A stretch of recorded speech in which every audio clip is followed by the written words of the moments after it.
Hi Worldlet. So this is our lecture for Joy Luck Club, chapters 3, 4, 5, and 6.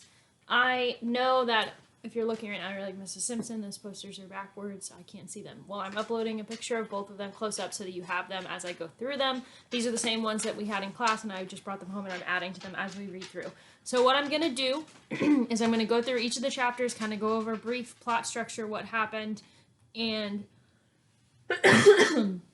give you guys the highlights that are up here that I wrote down. So the first one is chapter 4, which is the red candle, which is Lindo Zhang. So this one, she is the mother of Waverly Zhang. So if you remember the chapter with Waverly, the chess player, Lindo is her mother. So we know that Lindo Zhang, when she was young, she grew up and she was put into an arranged marriage, right? So she was put into this arranged marriage. There's all this superstition. You guys did your discussion question thread about that, superstitions and how they play out. And from some of your responses, especially Cash, went in on a couple lecture-like things telling us about the culture, Chinese culture, and how superstition plays a huge part of how they believe and how they do different things in the traditions and the things that are part of their culture. So we saw that very heavily in Lindo Zhang's chapter in the red candle.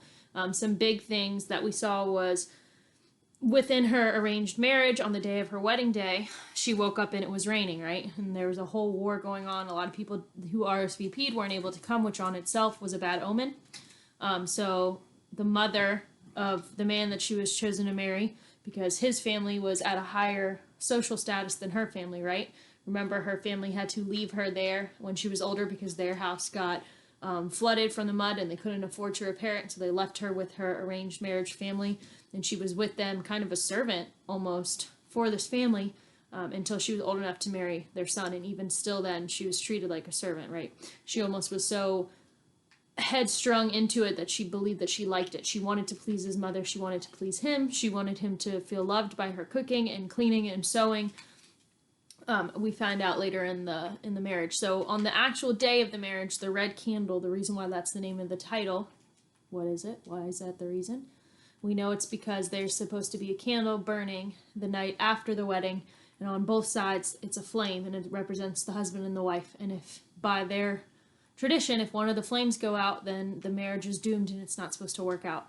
And so we know that Lindo sneaks out because her husband doesn't want to have sex on the night of their marriage, which she's relieved, but she leaves. She's thinking about everything, and she sees the servant watching the candle kind of start to fall asleep and then go away from the candle, and so she runs in. We don't know if she actually blew it out, but we know the next morning that she knew it was blew out, and the servant was looking guilty, even though the ironic part of it is the fact that we, as the readers, knew that the candle blew out and nobody else did but Lindo and the servant. So that's her chapter. So something we know at the end of hers is that she gets out of the marriage. She is able to use that superstition side of things to tell his mother that she's never going to bear children, and she has this big dream, or so she says, that she's not actually supposed to be in this marriage, and it's supposed to be the servant girl, because she knew the servant girl was already pregnant. So she's like, let me let her be the one to bear kids, because her and her arranged husband were never having sex, and the mother was getting mad and was saying it was her fault that they weren't bearing children. And so she got her way out by using that superstition angle again and making up this big dream about the ancestors telling her that she wasn't right for this marriage. And so when she leaves, and at the beginning of this chapter, she's talking about gold. And so you guys know that you can measure gold in 14 carats, 24 carats. And she, at the end of the chapter, talks about how she has these 24 karat gold bracelets that she buys herself year after year to remind her of what her worth is, that she's worth 24 carats. So that's the red candle. That's chapter 3. So now we are on chapter 4, and that's the next mother. And this one is the Moon Lady. And so this is Ying Ying St. Clair. So this is Lena's mother over here on the far right. And we know that Ying Ying is a very, tormented character. And we see that in her childhood because she's grown up in this very wealthy family, and she's constantly taking for granted the people that care about her. She kind of loses herself, right? She falls out of the boat. Do we know if it actually is or if it's a dream? And then she can't be found, and then she is found. And that's what she wishes for when she sees the Moon Lady. And the Moon Lady, we know, actually turns out to be a man dressed up like a woman. So it's like everything she takes at face value isn't what it seems, just like everything she thinks she wants isn't exactly what it seems. The grass isn't always greener on the other side. And so at the end of hers, the end of her chapter, she talks about that and how took her forever to remember what she asked the Moon Lady for, which was to be found. And she literally meant to be found, but we also know that figuratively and in a metaphorical sense, she wants to be found. And we learned some more about about Ying Ying when we learn about Lena and what she's dealing with. So before we get to Lena's chapter, we have rules of the game, which is Waverly, and she is Lindo's daughter. And we know already that she was a prized child. We found that out earlier when June was at the club, Joy Luck Club, talking to the mothers, and how Waverly's mother, Lindo, always is constantly talking about how great she is. And we know that rules of the game applies to chess, right? If you haven't answered your homework questions, that's one of them. Rules of the game, the rules of what game? It's chess. And she starts playing chess, right, because her brothers get this crappy set from the Christmas party. And she starts teaching herself, and then she meets all these older men in the park that play, and they teach her, and then she gets so good that she's beating them. And then her mother realizes and starts putting her into these tournaments, and she actually wins, and she's going against like middle-aged men, and she's like 8 years old and winning these tournaments. And her mother starts to love it because her daughter's winning, and she's proud of her, and she wants her success. And Waverly, we know, gets a little annoyed with her mom because she just parades her around whenever they go out in the little town they live in. She's constantly, this is my daughter, she's so great, and da da da da da. And we know that towards the end of the chapter, Waverly gets so mad at a certain outing where she runs away from her mother. And she just told her, I'm so sick of you using me to feel good about yourself. And so we kind of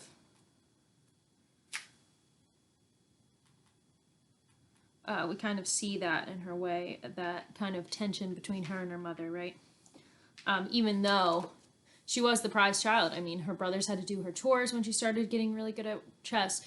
She got a better room. She was getting favored because of all these things. But there is still that tension where she kind of feels this pressure, and she feels like she's only being used, and her mom's only proud of her because she's living through her vicariously. So I'm sure we're going to see more in that relationship. And what I have wrote up here is talented chess player feels as her mom is living through her success. Her mom, we wrote about how she had an arranged marriage, got out of it by playing Superstition and her 24 carats. And so then we end with Lena. Lena's our last chapter, and hers is the voice from the wall. And who in particular is the voice from the wall? We realize it's the neighbor girl and her mother, and they're constantly fighting. And again, just like Ying Ying took everything at face value, it's the same thing with Lena. She thinks it's one thing when she hears the voice. She thinks, and she plays this whole storyline of this girl and how she's being abused, and she probably has a horrible life. And then we know at the end she actually doesn't. I mean, she kind of does. Her and her mother have a weird relationship, but she sneaks into her room and then goes back, and then Lena hears them laughing later on, and she kind of wishes she had that relationship with her mother, right? And we know that there's a lot of depth to Ying Ying because she's dealing with stuff. And one of those big things that she's dealing with is we know she was pregnant because her dad comes home. Her dad's this Irish man, and he comes home, and she is rearranging the whole house. And at first it was just, she said, it feels unbalanced. And then her dad was like, no, it's not unbalanced. She's just nesting. And then we find out she's pregnant. So you have the two parents that are very different. You have Ying Ying, who believes so deeply in the superstitions and seeing things and seeing this spirit side of the world and omens and that kind of stuff. And her daughter does too. And then you have their father, who obviously is not from the same culture, and he doesn't see it like that. He's more, cut and dry kind of person. And so there's that tension there, and that kind of ignorance almost on her father's side where he doesn't see what she's dealing with. And then you have Ying Ying, the mother, who's dealing with all this in this chapter, and Lena is giving us her perspective of it and how she's realizing, her mom's not happy, even though they moved, and her mom doesn't like the new apartment, and then her mom gets pregnant, and then we know at the end of the chapter her mother loses the baby, and that takes even more of a toll on her. They're sitting at dinner, and she's lost, and she doesn't want to go out, and she just is seeing that and how it's laying on her mother. In this chapter,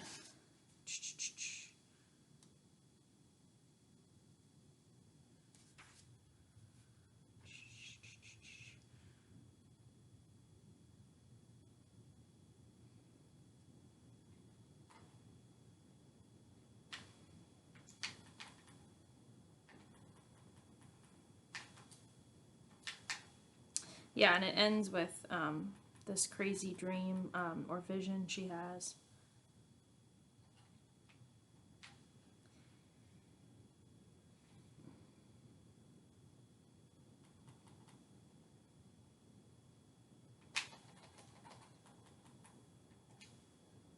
And again, it ends with a wall and how the mother says, I have a perfect and this is the vision she's having, the dream she's having. I have a perfect understanding. I have already experienced the worst. After this, there's no worst possible thing. And the daughter said, now you must come back to the other side, and then you can see why you were wrong. And the girl grabbed her mother's hand and pulled her through the wall. So it's almost like this foreshadowing. We can assume and infer, she's having this vision about a mother and a daughter, and she is the daughter of a mother who's dealing with something and kind of needs to get pulled along and shown like there is more to life than the nightmare that you're kind of living with and living in and the things that you've been through. So we probably will see that kind of, daughter, mother, savior complication in their relationship. So yeah, hopefully you guys are enjoying this book so far. I just wanted to do a quick rundown. Sorry if I spoke too fast. Obviously you can rewatch this as many times as necessary. Look at the pictures that I posted, and if you're still confused, send me a message. We can always have a voice meeting on Friday during my office hours, and I can discuss more with you, answer any questions. You just gotta let me know and I can set it up. I hope everybody's staying safe, washing your hands, and not getting too crazy bored. If you need book recommendations outside of what we're reading for school, let me know. Send me an email. But hope you guys have a great rest of your day. See you later.